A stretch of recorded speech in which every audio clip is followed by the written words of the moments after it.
Welcome, everyone, to the Transformation Nurse Academy podcast. This is our weekly episode, Talk with Kevin, where we cover topics for all nursing fields with extra emphasis on emergency and critical nursing.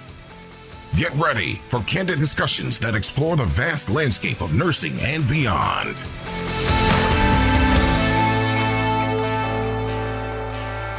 All right, welcome bitches, to the Transformation Nurse Academy podcast. My name is Kevin.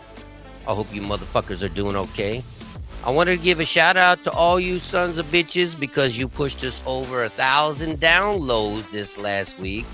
I know that don't seem like a lot, but you know, shit, that's more than I fucking ever had in my whole damn life. So I really do appreciate it. I hope you keep us going. I hope you like my content. If you're on TikTok, Facebook, Instagram, whatever the fuck you do to follow us, please give us some feedback and give us some topics that you'd like to cover. Because you know I'm passionate about covering nurses, topics, and stuff like that. I'm going to get into the fucking deep woods today on this one, though, because we're going to talk about tribal health consortiums. So how many of you know what a tribal health consortium is? Anybody? All right, well, fuck you motherfuckers. So a tribal health consortium, so there's examples of them. There's Alaska Native Tribal Health Consortium, or the ANTHC, a statewide organization that provides healthcare services, public health initiatives, and advocacy for Alaska Native people. It operates the Alaska Native Medical Center and collaborates with regional healthcare organizations.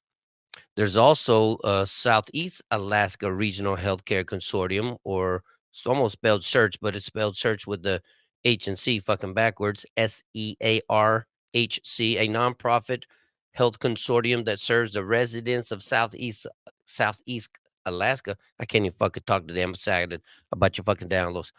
Anyway, they're providing a range of healthcare services, including primary care, dental, behavioral health, and specialty services. Benefits of tribal health consortiums: they improve access, they enhance quality of care, and they provide cultural competence. Some challenges is funding stability, legal and regulatory issues, and workforce shortages. Well, we're going to talk about workforce shortages. I'm not saying I agree or disagree because I'm not a Native American. I'm not a Native Alaskan. So this topic is going to be touchy for a lot of people. I'm not here to piss your ass off, but if you do get pissed off, well, fuck you. I don't know what to tell you. So this story just came out. This was posted by Jen. I hope she doesn't mind me sharing, but look, you're on fucking LinkedIn. So this is, let me see, I don't want to lie to you. Jen Crow, RNBSN, the founder of Nurses for Nurses, Inc. So if you ever want to find her on Jen, go visit her and join the Nurses for Nurses, Inc. Anyway, this is a story that I found on Alaska Public Media, PBS, NPR. Alaska tribal health consortiums are legally immune in many cases, state Supreme Court says. So the story says the Alaska State Supreme Court overturned a 20-year precedent. Holy fucking shit, 20-year precedent Friday by ruling that Alaska Native tribal organizations can more easily receive the kind of sovereign legal immunity that individual tribes have. So Friday's 4-1 decision means that the tribal consortiums that provide health care for tens of thousands of Alaskans, both native and non-native, are largely immune from civil lawsuits in state court. You heard that right. Largely immune from civil lawsuits in state court, unless those consortiums waive their immunity. So let me see. Hey, Joe, do you want to fucking be sued? No? All right, well, we're not waiving the immunity. So that's easy to fix. Under the decision, immunity is now established by a 5-part test already used by some federal courts. Previously, state judges used a simpler test that examines only whether a consortium is financially separated from its member tribes. Friday's case began in 2019 when a woman named Yvonne Ito said she was wrongly fired by the Copper River Native Association. How many of you know who the Copper River Native Association is? And then the association claimed immunity. This is a fantastic day for tribes in Alaska, and Nathaniel Tanner, Amdar Clark, a lawyer for Copper River Native Association. Of course, the fucking lawyer is going to say it's a good day because he won. The court is recognizing that when tribes band together to do things like provide health care for their people, they're doing that as a part of the tribe. Okay, well, nobody's disputing that, but if you fucking kill somebody, shouldn't somebody be able to sue your ass? Now, I don't know the ins and outs. That's why we're doing this story. Anyway, attorney Jim Davis of Northern Justice Project in Fairbanks represented Ito. Well, fucking Jim, you didn't do a good job. Maybe you should do some more homework. Anyway, he said he believes thousands of consortium employees now have no legal recourse in cases of sexual harassment, discrimination, wage theft, unless the consortium has waived immunity in their employment contract. Joe, do you want to waive immunity in the employment contract? Joe, he said, "Fucking no." In light of this new decision, if you are an employee of one of these corporations and you are a victim of sexual harassment, racial discrimination, illegal demotion, wage theft, etc., you effectively have no remedy because of the immunity that these corporations now have, he said by email. Look, motherfucker, you couldn't even fucking do an interview and shit. You had to do an email. You can support tribes 100%, and the Northern Justice Project does, and also see today's decisions as a travesty for thousands of Alaska employees. The decision does not apply to native corporations created by the Alaskan Native Claims Settlement Act, such as Arctic Slope Regional Corp, but even with that exemption, it has implications for many of the state's largest employees. Or, I'm sorry, largest employers. A voluntary survey conducted by Alaskan Business Magazine this year listed 2 health consortiums among the state's 10 largest private sector employers. When the Alaska Department of Labor conducted a detailed analysis in 2010, tribal associations represented 6 of the state's top 50 private employers. 2 of the Alaska Supreme Court 5 justices, Peter Mason, I don't know if I'm saying it right, Maassen, Mason, and Dario Borgenson, Borghesan, recused themselves, leaving 2 semi-retired justices, Dana Fabe, or Fabe, F-A-B-E, and Warren Matthews, both of them sound fucking white to me, to join Daniel Winifrey, they all sound fucking white, Susan Carney, and Jennifer Hudson on the bench. All of these motherfucking Supreme Court justices who voted against the Alaskan people all seem like they're white, but I don't know that to be true. I'd have to look them up. They may have some native ancestry in them, but how much, I don't know. And I don't know what their thoughts are, except they don't think that if you are an employee, you should have rights. Henderson, writing for the majority, said that over the past 20 years, federal court rulings have shown that Alaska Supreme Court was wrong in 2004 when it declared that final insulation was the key test in determining whether a consortium is legally an arm of its member tribes and should share the sovereign immunity. Multiple federal courts, multiple federal circuit courts have adopted frameworks for evaluating arm of the tribe immunity, and none treat financial institution as depositive, she said.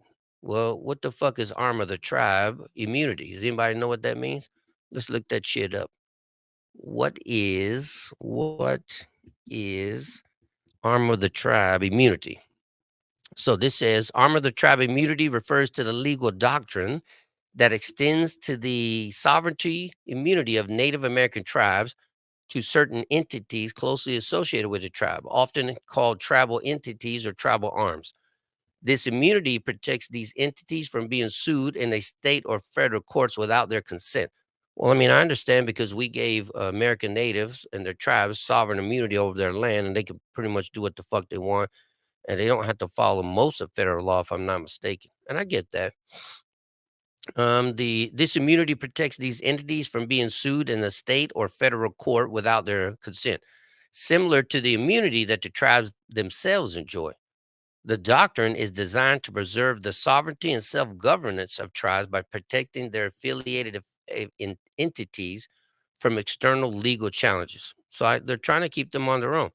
Key aspects of arm of the tribe immunity: you got tribal entities, you got sovereign immunity extension, multi-factor test. There's a lot of things. I'll put this on where Jane can put it up for all of you to see. The Supreme Court ruling, United States Supreme Court decisions such as Kiowa Tribe versus Manufacturing Technologies and Michigan versus Bay Mills Indian community have reinforced the principle that tribes and their arms are immune from lawsuits unless immunity is waived and abrogated.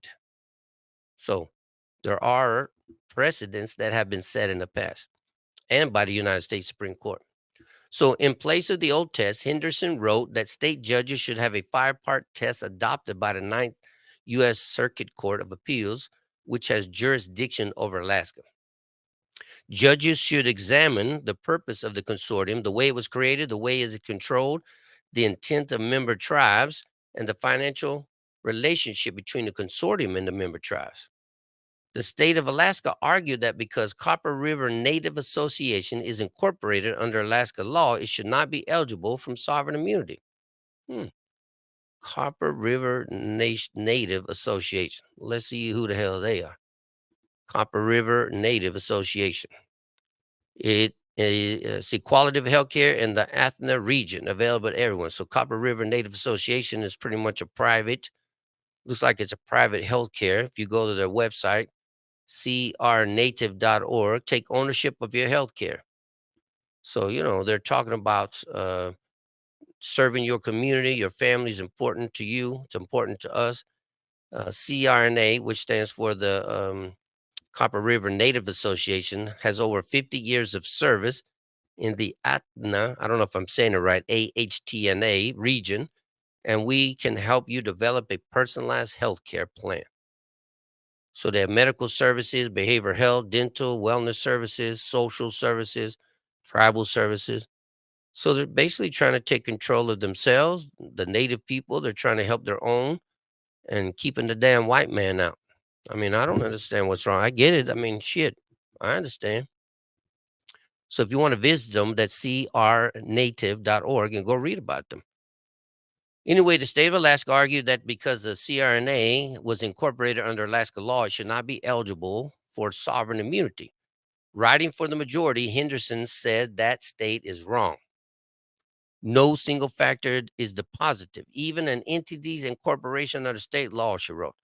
In overturning its prior precedent, the court said, it has determined not only that circumstances had changed, but the change in its interpretation will result in more good than harm.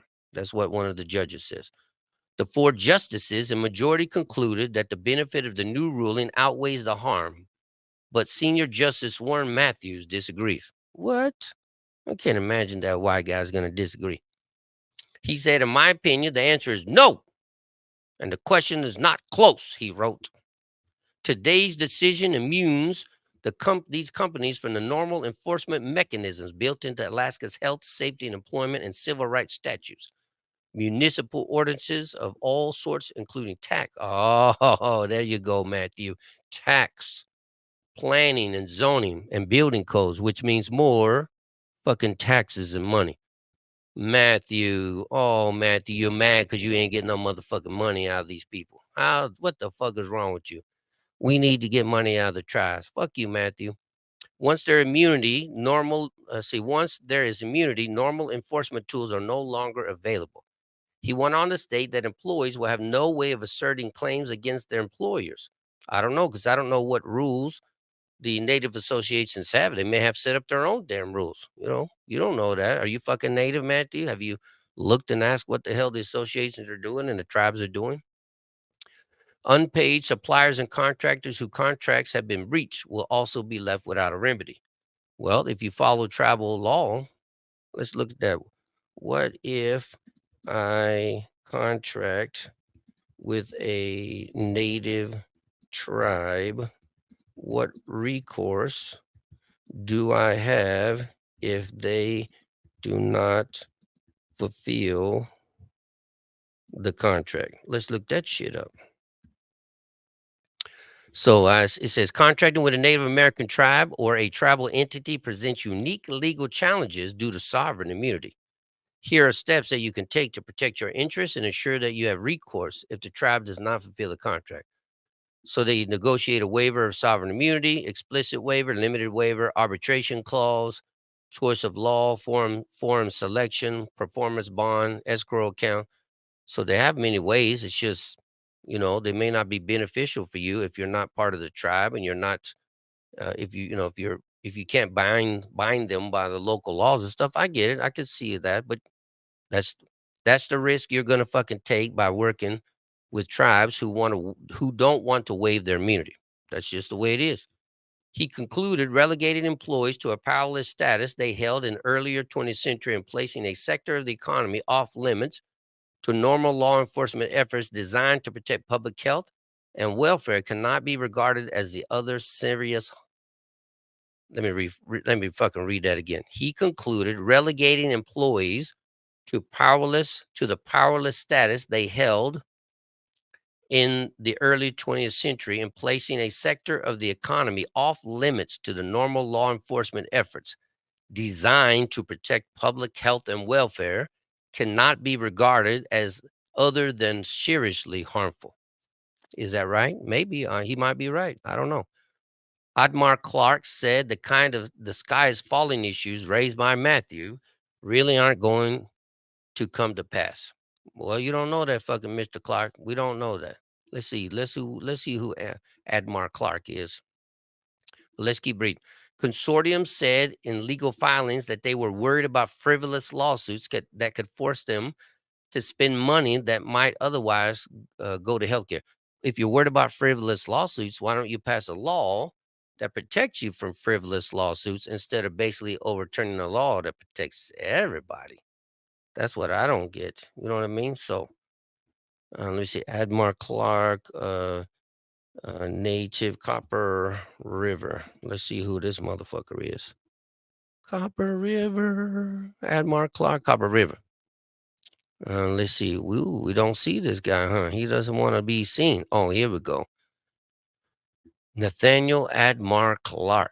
Oh, he was in a lawsuit. Oh, he's been in lawsuits a lot. So I don't know who he is, but so Athna's here, Tahanya's here. I'll put this up in here. I'll let Jane see all this and stuff. Let me see if there's any images of Admar Clark. Admar Clark. I don't know. It's hard to find this guy. I don't really see a picture of him.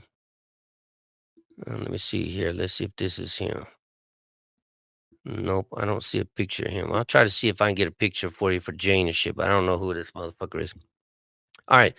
So the main benefit is security. It makes sure that these critical resources that are intended for the benefit of patients and an Alaska Native people actually go towards that rather than fending off legal claims. He may have a point. I mean, I don't know how many frivolous lawsuits they've had in the past 20 years in Alaska, but he might be right. If someone is injured by a doctor and needs to file a malpractice claim, they can still do so in federal court, he said. An employee or supplier working for a consortium can negotiate in their contract for a partial waiver of legal immunity, ensuring both sides are protected. See, I mean, as long as you agree and you understand. The case was closely watched by the state of Alaska, which filed friend of court briefs back in Ito, and the United States government, which did the same for the association. Tribal groups across the state, including Tanya's Chiefs Conference. Let's see, who the hell is Tanya Chief Conference? We'll see who the hell they are. Tanya Chiefs Conference. Doesn't say here. So doesn't say who that is. We'll find out who they are. Alaska Native Tribal Health Consortium, United Tribes of Bristol Bay. I don't know how to pronounce this. Mani. I don't know. I can't see. Manilaq. Manilaq Association and Southeast Alaska Regional Health Consortium also expressed their interest in the issue via friend of court briefs. Erin Daughtery Lynch is a managing attorney for the Native American Right Funds, which filed some of those briefs. She said the case boils down to fundamental issue. Tribes, practically since the founding of the United States, have been recognized as sovereign governance of their own and within their own rights and responsibilities, which she's not wrong, or he's not wrong. 5 individual tribes, each operating their own healthcare program, for example, each have tribal sovereign immunity, she said. She's not wrong there either. And those same 5 tribes decided to join together and run a healthcare program serving all 5 of their communities. Why should the 5 individual tribes essentially all lose their sovereign immunity one of their fundamental sovereign powers. I mean, I don't think she's wrong on that. I mean, we allow that shit all the time in America. In the American public, we call that a fucking monopoly. I don't know what they would call it in the tribal community, but it's still a monopoly. See, what do you think about this statement? Let's see what this motherfucker says about this statement. Let's see. So, I mean, she's not wrong. I get it. I mean, if you all have immunity, if you all bind together, do you still have immunity? I mean, technically, I guess you would. So it says the statement arm of immunity, the arm of tribe immunity refers to a legal doctrine that extends to the sovereign. Yeah, we talked about that, motherfucker. That's not what I'm talking about. So, I mean, if you're a tribe, so I guess there's no reason why they can't. Business operations, tribal entities can engage in economic activities with reduced legal risk, fostering business growth and job creation within tribal communities. So, I mean, there's precedent set by this.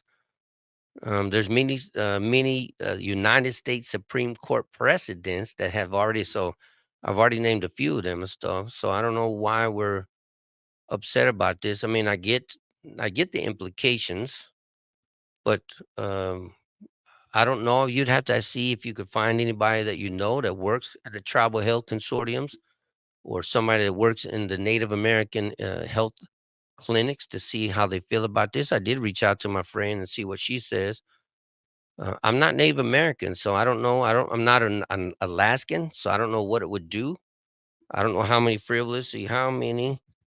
frivolous lawsuits has Alaska had in the past 20 years. And what's a frivolous lawsuit? You know what I mean? So, what is a frivolous lawsuit?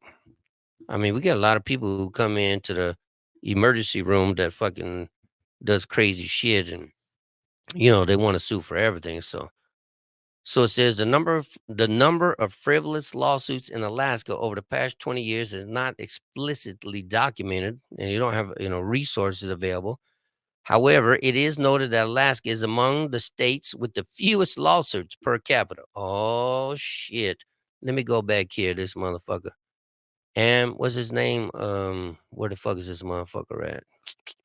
Amdur Clark. Let me read that for you again, Amdur. Fucking Alaska is noted to be amongst the states with the fewest lawsuits per capita compared to others like, I wonder which two fucking states have the most lawsuits. The left coast and the right coast. Florida and fucking New York, which is way much higher and have higher litigation rates. Frivolous lawsuits, which are often seen as baseless or without merit, do exist, but they are not as widespread as commonly perceived. Fucking Amdar, come on, bitch. Many believe that these lawsuits significantly burden the legal system, but in the reality is that they constitute a small fraction of overall litigation. Amdar, I'm calling bullshit now. Because look, right here, we got fucking proof. Most legal professionals argue that the justice system has mechanisms to dismiss these cases early on and impose penalties on those who file them without valid grounds. So, I don't know what to tell you. So, let me be more specific. Let me see. I'll even ask more specific. How many frivolous lawsuits have the Native Alaskan associations had in the past 20 years? So let's be more specific. Let's be more specific on that. So the available data does not provide a specific count of frivolous lawsuits filed against Native Alaska associations or tribal health consortiums. However, it is important to understand the broader context. Alaska Native tribal organizations and their consortiums generally benefit from sovereign immunity. So it goes back to sovereign immunity. This legal protection is affirmed by Alaskan Supreme Court and aligns with the federal court rulings that recognize the sovereignty of tribal immunities. So even though Amdar's full of shit, why don't he just say, hey, motherfuckers, we're Native American. We have legal precedent that we want to have immunity over this shit, and fuck y'all motherfuckers. I would respect him more if he said that shit. Anyway, litigation landscape overall, Alaska has fewer lawsuits per capita, which we talked about. So I can only imagine that there's not very many lawsuits either with the native Alaska Native consortiums either. The doctrine of sovereign immunity means that many claims, including those potentially viewed as frivolous, might not proceed against the tribal entities unless immunity is waived. So again, Amdar, you're full of shit, dude. You already have legal immunity. And so as long as you don't waive that, you don't have to worry about it. But this just basically seals the fate of the Alaskan Tribal Health Consortiums, this Supreme Court rule. I mean, it could go to the United States Supreme Court, but if there's already precedent, I seriously doubt that it will be overturned and the Copper River Native Association will go on doing what they do. So we'll follow this story. I don't know. I know a lot of people are upset. I'm not trying to throw anybody under the bus. I don't know if it will really change anything.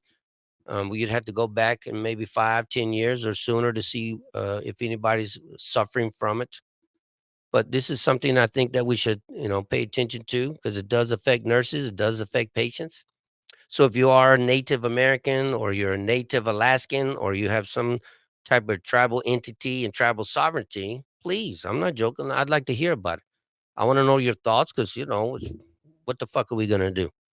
All right. So I appreciate you guys. Again, thanks for the fucking downloads, 1,000 downloads. Keep watching. Give us some topics to talk about. Hopefully nobody kills anybody and shit, but I truly appreciate you guys listening. All right, motherfuckers. You guys have a great weekend. Peace, bitches. I love every motherfucking one of you. Transformation Nurse Academy Podcast. Don't miss out. Engage with us weekly. Share your thoughts, and let's transform the nursing landscape together.